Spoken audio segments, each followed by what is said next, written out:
Updated class tuning coming in, as well as ways to buff your heroic Stormwind horrific visions runs. Let's jump straight into this stuff because there's some interesting moves being made by Blizzard in some of these class tuning changes. Here we go.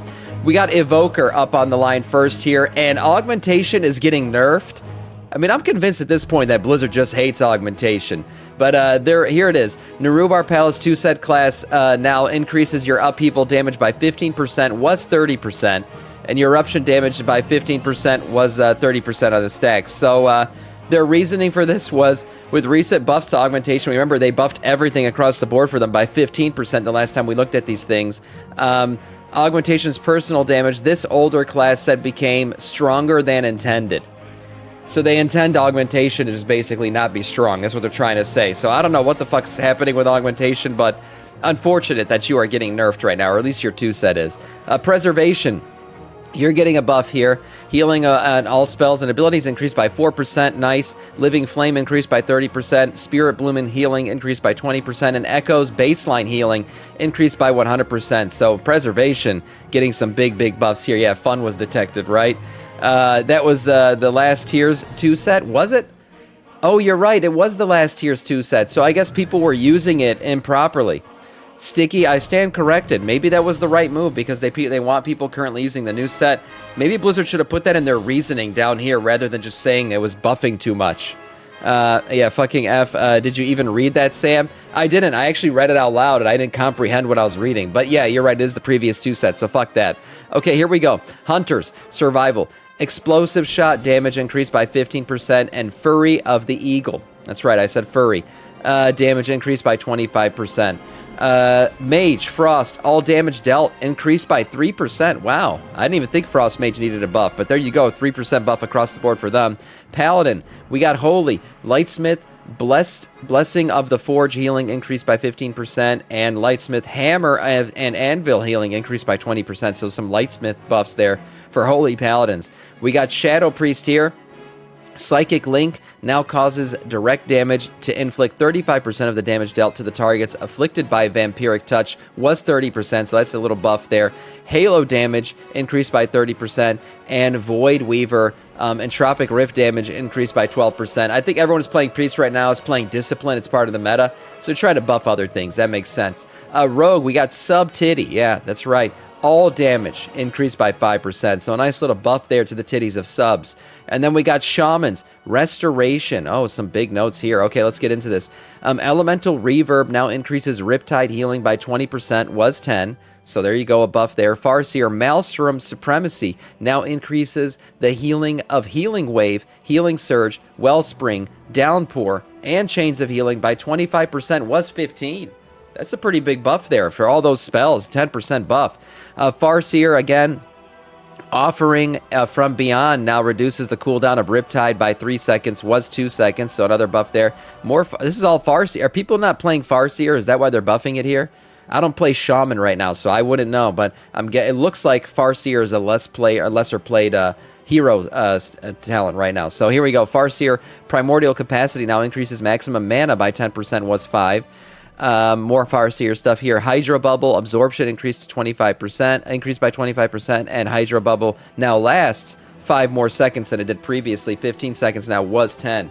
So some buffs there to Farseer. Like I said, I'm assuming people don't play Farseer, and that's why they're buffing it. Sam is just AI, confirmed. That is true. Warlock, here we go. Diabloist, so a bunch of buffs to Diabloist here.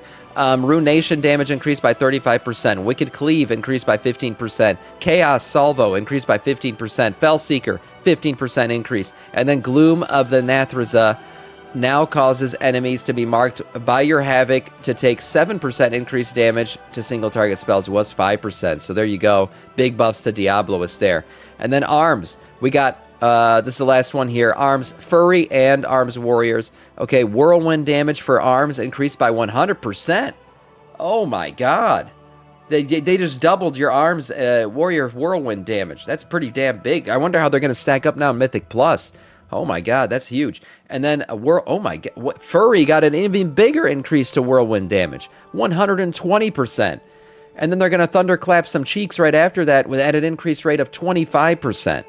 Odin's Fury, damage increased by 30%, and then Mountain Thane, Thunder Blast damage increased by 25%. Those are big buffs, man. So I think Fury Warrior and Arms Warrior are going to be a little bit more viable here, at least in Mythic Plus. That Whirlwind damage increase is going to be pretty massive when pulling giant groups. So nice ones for Warriors there. We got a bunch of other notes here that you guys could check out later for PvP, which I usually don't go through. The link will be down below in the video, and I'll link this in the chat. So going through those updates is always fun, but there are ways to buff your specific class while you're in a Horrific Vision. We're going to get straight into that here. So Horrific Visions and the revisited version of Horrific Visions, you can snag random buffs depending on whether certain buildings are accessible or not. In every Horrific Vision run, there are 1 to 2 buildings that will be open randomly, so you don't know which ones they're going to be until you try to go into those buildings. But depending on which building it is, you will get yourself a buff. Now, it could be a haste buff, verse buff, damage buff, or crit buff, depending on which buildings are open. So here we go, the 10% haste buff. You're going to get this one from the Argent Dawn building in the Cathedral District if it's open. You can obtain this buff. This building is just to the left of the Eastern Cathedral. If you know your way around Stormwind, yeah, which leads to the Dwarven District. So that's right. Go in here, get yourself your little, what is this, a haste buff. For the verse buff, this one's going to be found in the Righteous Plates building in the Cathedral District if it's open. The building is to the west of the fountain in the center of the Trade District. That's right. Always see little children running around outside of this building when you're in the actual version of Stormwind. So yeah, head on in there and get yourself your 7% verse if it's open. For the 10% damage buff, the door to Stonehead Mining building in the Dwarven District would have to be open for you to get this buff. If you go to the left in the Dwarven District, it is the first building that you can enter. So there you go. Here's an image of the outside of the building. A bunch of little mines there, interestingly enough.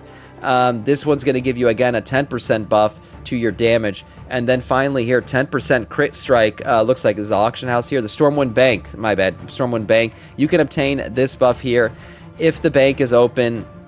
The southwest corner of this, yes, the district. Everyone kind of knows where this one next to the inn. And one of the prisoners you need to rescue in the last portion of the trade district to complete this objective and get yourself a 10% crit buff. So buffing your class, if Blizzard decided not to buff your class, is probably a good idea. That is all in terms of news.